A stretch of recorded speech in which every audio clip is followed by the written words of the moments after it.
Mənim əziz və dəyərli izləyicilərim, hər birinizi xoş gördük. Bugün mənim dəyişim obrazında dayımın gözəl xanımı var və onda möhtəşəm bir obraz ərsəyə gətirəcək. Zəhmət olmasa qabağa gətirək kameranı.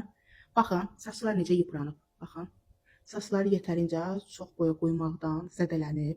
İlk öncə möhtəşəm baxım olacaq, möhtəşəm bir boya, ən əsası mükəmməl dəyişim olacaq və kəsim. Mənim gözəl komandam sayəsində və mənim də gözəl bir makyajımla ümumi dəyişim obrazını tamamlayacağım. Hazırsınız? Hazırıq. Başlayaq. Mənə də maraqlıdır ki, ağlımda tutduğum obrazım necə alınacaq. Getdik.